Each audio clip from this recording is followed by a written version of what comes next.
All right, here we go. We are going to walk through the residential buyer tenant representation agreement.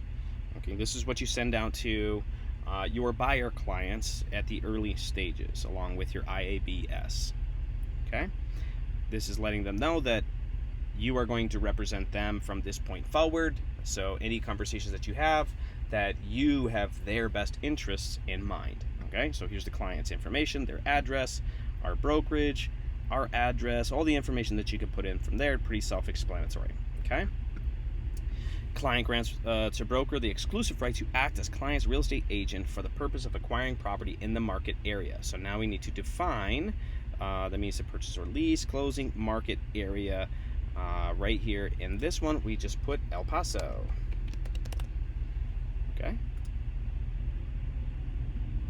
And if you have a license in another state, then you can go ahead and put that there as well. This agreement commences on today's date, April Fool's, and however long you think that the agreement is going to continue, you can do extensions to these agreements and things like that.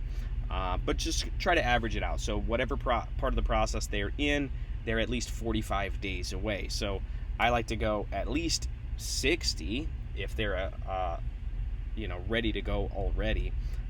But we want to make sure that we have enough time. So figure out what that time is for that specific client. They may not get a house right away. All right. So I'm just throwing a number on there.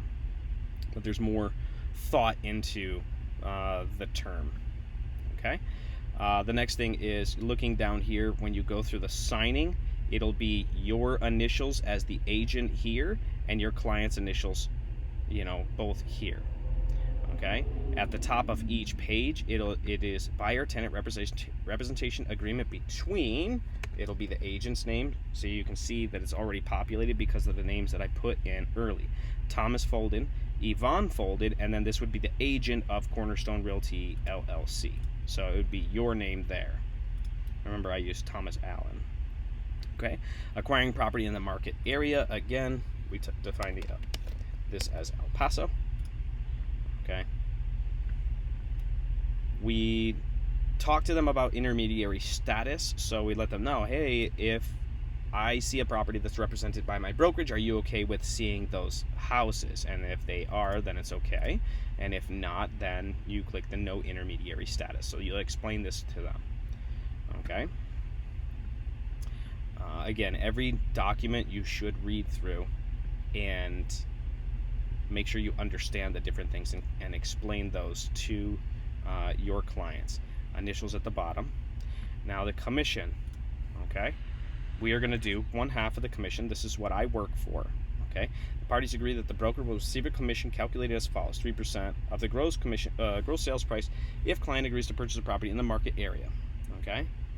If a client agrees to lease a property in the market area, feel free to check one of these boxes. So if you think they have a possibility to rent, then you'll put this here. Now, this paragraph is pretty important here. Source of the commission payment.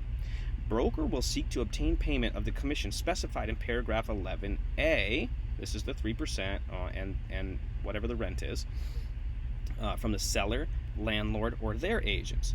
If such persons refuse or fail to pay broker the amount specified, client will pay the broker the amount specified less any amounts broker received from such person. So, for example, you're requesting a commission of 3% from your client. That is the buyer. Okay. Now, if the listing agent is only paying 2.5% to the other side, then technically your buyer owes you 0.5% of a commission. That is the truth. Now, the tough part becomes explaining that to your buyer and saying, hey, I didn't get enough, or just being happy with getting 2.5%. And I'll say typically, I adjust my commissions based on how I feel about that client. If I want to make an adjustment, I go ahead and do it. If the listing agent is only paying 2.5%, I don't even bother my buyer with it. I just accept the 2.5%. I move on. Okay. Now, this paragraph is also very important. Earned and payable. A person is not obligated to pay a broker a commission until such time as broker's commission is earned and payable. So then we got to figure out when it's earned. Okay, so broker's commission is earned when client enters into a contract to buy or lease property in the market area. That's when you earn your commission. They've put a contract out, right? Or the client breaches this agreement. Broker's commission is payable either during the term of this agreement or after it ends upon the earlier if the closing of the transaction to acquire the property or the client breach of a contract to buy or lease a property in the market area or the client's breach of this agreement. If client acquires more than one property on this agreement, broker's commissions for each property acquired are earned as each property is acquired and are payable at the closing of each acquisition. So this is an important paragraph to understand and to explain.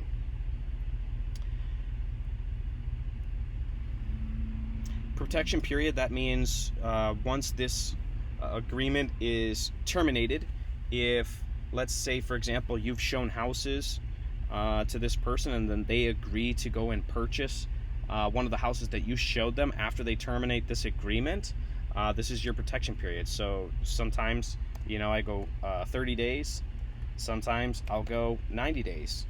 But for the buyers, we have a good relationship with them, and if they go and they purchase a house within 30 days, that after this they terminate this agreement, they purchase a house that you already showed them, then they are due to pay you a commission. They'll still be obligated to pay their other agent a commission as well. Okay. Amounts are payable to broker are to be paid in cash in El Paso County. Okay. Mediation, that just means that if there's any disagreement or dispute, that we agree to go into mediation before contacting anybody else. And then what else is going in with this right here? So we have the information about brokerage services that has to be on there.